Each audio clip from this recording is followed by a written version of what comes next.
Hi, this is Mary Kurek, and I'm a member of St. Francis by the Sea in Salter Path, North Carolina, and we're an Episcopal church. And what we've been doing lately is having interviews with congregation members just to kind of help you get to know us a little bit better. And also, we invite you to let us know about you so that maybe we can interview you further if you're looking at joining the church when we get all back together again. And just, kind of being a friendly sort of reach out, if you will. And the two people I have to interview today is Libba and Scott Shelton, and they actually helped to start the church. I think it actually started in your living room, last I heard. is really how it all began. So I wanted to start there. So Libba, maybe you want to start with us, and then we'll talk to Scott and see where it goes from there. But yeah, just tell us the genesis of the church, how it all began. Well, it was in the early 90s, and there was a small group of us that were attending another church, and we just realized that that wasn't the place for us. We knew that the current bishop, who was Bishop Sid Sanders, wanted a church on the island. There were only two Episcopal churches in the county at the time: St. Paul's in Beaufort, St. Andrew's in Moorhead, and he wanted a third church. So we decided that amongst us that we wanted to do that.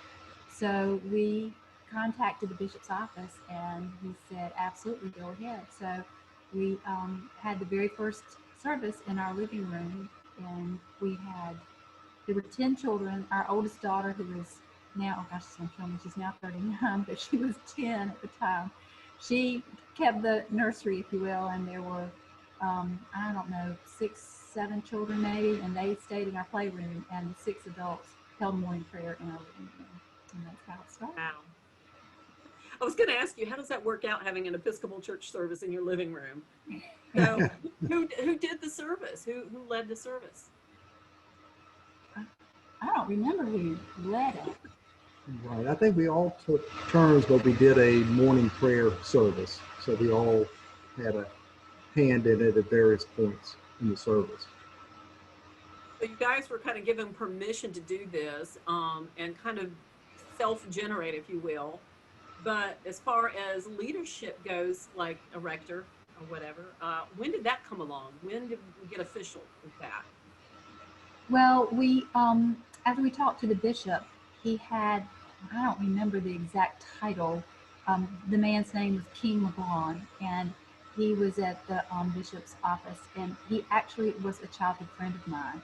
We grew up together in the same neighborhood, so it was fun to get together. I hadn't seen him in many years, but he came and guided us through the process. We met in our house for several times. I don't think we went to anybody else's house, and then we ended up at the Trinity Center in the chapel there, and King was there every other Sunday.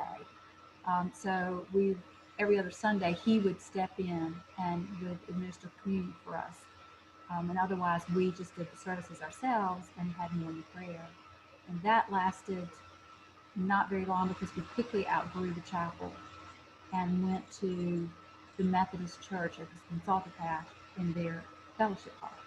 We rented that for numerous years, and that's where we had our first rector.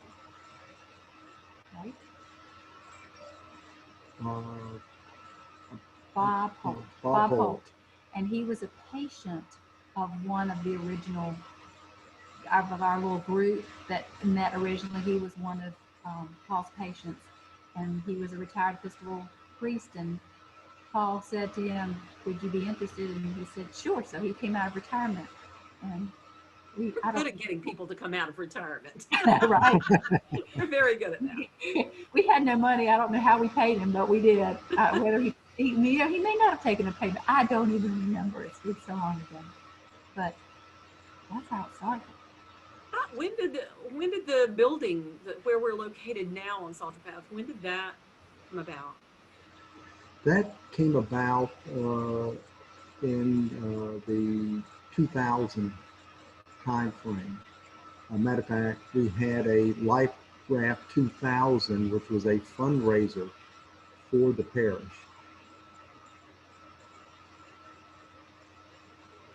Put together so interestingly. So the way it was, had been laid out, allowed for some growth. And, having served on the vestry for a little while, just being able to expand the parking lot. And I know that the labyrinth that we have kind of, it was another offshoot. I'm not sure, but maybe where we have, gosh, what do you call it? With the ashes. Um, Columbarium. Columbarium. Oh, Columbarium, yes. Columbarium. I'm not sure if that was something that was original or that came along later too. That came along later, right? That was not in. It was maybe talked about in the planning committee, but it was not built until much later. As a matter of fact, Reverend King McGlaughlin is actually buried there at St. Francis at the Columbarium. I've always wondered, and I don't know that I even asked Reverend Everett this when I was talking to him. Um, at what point did we decide that the downstairs area would become a gallery, and that we were going to embrace the artistic community and bring them into the church? I don't know. That would be a great question for Tim Bradford. I figured you guys would know. You know the whole history. Yeah, I don't know, but I do want to add the chimes that I play every Sunday. They came about as a result of us not having any music at all. And when we were at the Methodist Church and Bob Holt was our rector, he played the recorder.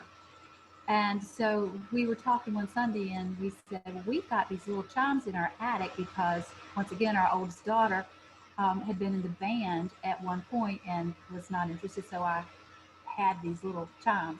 So we pulled those out and Bob would lead the service. And then when it was time to sing, he would pull his recorder out and play his recorder and I would play the bells. And then we'd put them away and go off some more. And then we'd pull them out again and we'd play a recessional and processional.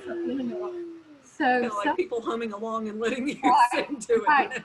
So somewhere along the way, we put the bells away, and once we moved into St. Francis, the current building, somehow the conversation came up, and I said, you know what, I've got these chimes, and out they came, and so that's where they came from.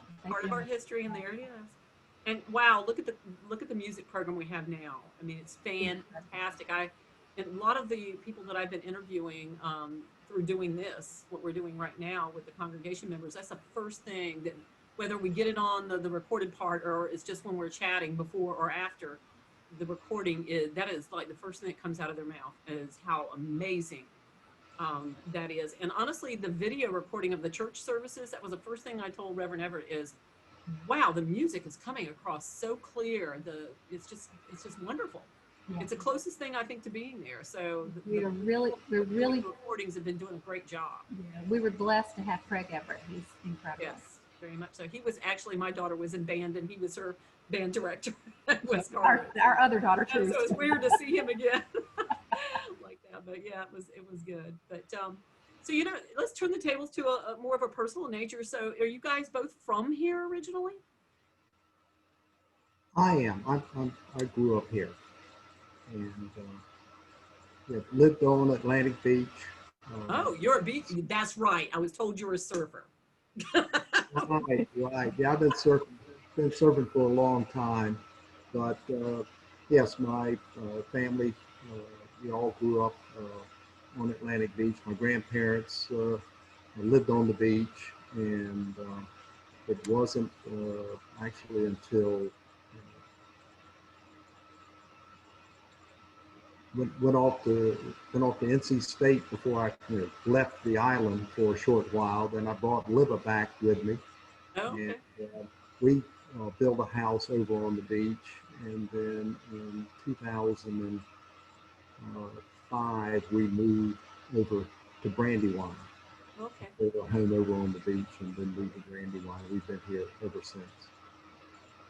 Neat. I was wondering also, since Reverend Everett lives over there, if he moved over there and then a lot of the congregation went, or if the congregation was already over there and they pulled him over there, Brandywine, because there seems to be like a little colony, of congregation members over there. So yeah, it was very good. We were all here first. So now, Libba, were you from Raleigh or where were you from? I'm from Raleigh. My family has a long history of being from Wake County and Johnston County. But my parents are deceased, and one of my two brothers has moved here, and my other brother is in the process of looking to retire and move here as well. So we're venturing away from the big city. Well, I know your kids, they're all kind of dispersed at this point now. I know they were very involved in the church at one point, got a chance to meet them, but where's everybody now? Where are the kids now? So the oldest, Sarah, she is living in Morehead City, and she's married to a local dentist, Dr. Denny Lawrence, and they live in Morehead with their children. And our youngest, Molly, and her family, they are currently stationed over in Okinawa, Japan. My son-in-law is a Marine Corps JAG officer, and so they left actually this July, and so they're settling in there right now. Be there for 3 years. Too, that are close by. That's wonderful. So, back to the church again. So what do you, because both of you stay very active in the church, what are you seeing now that you just love about St. Francis that that probably is what's drawing other people to St. Francis? Well, what I have always said, and when we formed St. Francis, I think it evolved, but it became sort of the idea is that St. Francis is not, in my opinion, priest-led. Everybody pitches in and does something to make it work. And no one is said, you're going to be on this committee or you're going to do it. You just do it because you love it. And we've always been that way. We did have one priest one time that tried to tell us what to do. It didn't work out very well. So he didn't stay very long. But I think that's what makes us who we are, is that we are a huge family and everybody takes care of each other. And in doing so, we take care of the church. I mean, I've laughed and said, I think I've done everything but altar guild, and that's the one thing I said. Scott did altar guild, but I don't want to do altar guild. But I think I've done everything else, and we've done it willingly because it's just what we enjoy. And I think when people come and join the church, they feel that warmth and know that it belongs to everybody. And, welcome. Yeah, exactly. Pitch in or don't pitch in. That's up to you. It's not that just because you come, you have to do something. Another aspect that I like is the fact that we are very informal. One of our Mama's Episcopal Church. Yes. One of our missions is to be hopefully to be a home away from home for cottagers and visitors coming down to the beach, and so the relaxed and very informal dress atmosphere that we incorporated in our service. We just want people to be there to worship. We don't want to feel like they have to dress up to come to church. Yeah, I got it. And I think that relaxed atmosphere also helps visitors when they come in, that they don't feel restricted when they're there, and feel hopefully more at home. We want them to feel at home and to come back. I agree. I think, as I've talked to the different ones who've been around for a little while, and some of them haven't been here. I think Dale Elks hasn't been here too long. I think that's one thing that hit them, is it fits. And if it fits, you're going to know it almost right away. I did. First time I was there, sitting in the back, it just felt right. And I had been shopping around for a church, and I was raised Methodist. So this was totally out of my wheelhouse, totally different. But it felt right. I mean, I had tried another Methodist church. I had tried a Lutheran church. It just, something wasn't fitting. And I just knew right away, with St. Francis. So it's just a warm and friendly, engaging environment. And to me, it's more than a church. Like you said, Libby, it's a community, and it's, we go beyond whatever happens in the four walls of the church into caring about what happens to everybody outside of the church walls. And that's really including right now. I received an email today from another parish member asking about 2 other members that are sick right now. And so, because they're friends of mine, I was able to tell this person what I knew. So instead of just her sitting at home and wondering, she knew she could contact me because it's going on. It's neat. I had a little note card from one of the parish members. It's in is it the Daughters of, I can't remember the what. Daughters of the King. Yeah, Daughters of the King. Daughters of the King. Yeah. And they said, cute little card, handwritten card. Who gets those anymore? I mean, it's all email, right? And it was Beth, and she sent me a cute little card and said, if you have any prayers, let us know. And, prayer requests. And I actually called her and I said, how many am I allowed to have? How many can I put forward to you? She said, well, actually, as many as you want. I said, well, I have a priority one. And she put that through, and I called her, I think it was earlier this week, to let her know, what had happened, because it was something that tied to an event. And I said, prayers worked. They worked. And she said, that's awesome. I said, keep praying though, because it's not over with yet. So she said that she would. So I felt like the whole community was sort of, there, for me. So it was really great. But it's just a great church. And I thank you for starting it. Thank you for being the, the foundation, the people that cared enough to maybe make this happen, because it is unique. It's different. People just have to experience it. We were just the vessels. Yeah. Wonderful. We were chosen to do so. That was it. We feel very fortunate to be part of it. Fantastic. Well, thank you guys very much. I appreciate the time, and hopefully people will reach out to us, and we'll see if we can't get some people that we don't know that we can interview. That would be great. So thanks again. Bye-bye. Thank you.